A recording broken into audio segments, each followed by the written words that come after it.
ప్రస్తుతం వస్తున్న TV షోస్లో vulgarity ఎంత శృతి మించుతోందో అందరికీ తెలిసిన విషయమే. ఇంటిలపాది కూర్చొని చూడాలనిపించే షోస్ ఈ మధ్య కరువైపోతోంది అని తెలుస్తూనే ఉంది.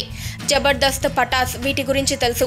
అలానే ఇప్పుడు రష్మి, డి జోడి, అనసూయ, జాక్పాట్, సినిమా చూపిస్తామామ, దేశముదుర్లు ఇలా అన్ని హిట్ ప్రోగ్రామ్స్ ఇందులో చేరాయి. ఇక యాంకర్స్ కూడా ఈ వల్గారిటీని ప్రోత్సహిస్తున్నారని, అలా చేస్తేనే రేటింగ్స్ వస్తున్నాయి అని ఒక వాదన ఉంది. అయితే ఎటువంటి వల్గారిటీ లేకుండా మొదటి నుంచి తనదైన స్టైల్లో యాంకరింగ్ చేస్తూ మనకి టక్కున గుర్తొచ్చేది యాంకరింగ్ సుమ. ఇటీవల వస్తున్న జీన్స్, క్యాష్ షోస్లో కూడా స్టూడెంట్స్ నుంచి వింత వింత సమాధానాలు చెప్పిస్తున్నారు. రాత్రి ఇంట్లో ఎవరూ లేనప్పుడు ఏం చేస్తారు అంటే, పక్కింటి ఆంటీ, సెకండ్ సెటప్, భర్త పని మనిషితో, రూమ్కి అమ్మాయిని తెచ్చుకోవడం, ఇలా ఎన్నో సమాధానాలు ఈ షోలో వినిపిస్తున్నాయి. అయితే షో ప్రొడ్యూసర్స్ వల్లే ఇలా సమాధానాలు చెప్పించి ప్రోమో ఇంట్రెస్టింగ్గా రావడం కోసం చేయాల్సి వస్తుందని అసలు నిజాలు బయటపెట్టింది యాంకర్ సుమ.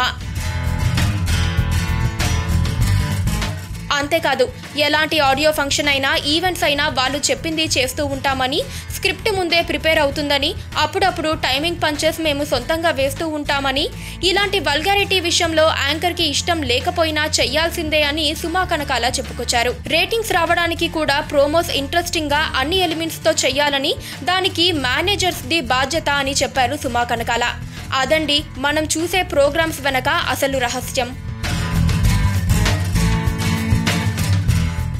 పక్కనే ఒక గంట సింబల్ కనిపిస్తుంది కదా, దాన్ని నొక్కారనుకోండి, మేం చేసే వీడియో అప్డేట్స్, నోటిఫికేషన్స్ అన్నిటితో మీ డివైస్లో వాలిపోతాం.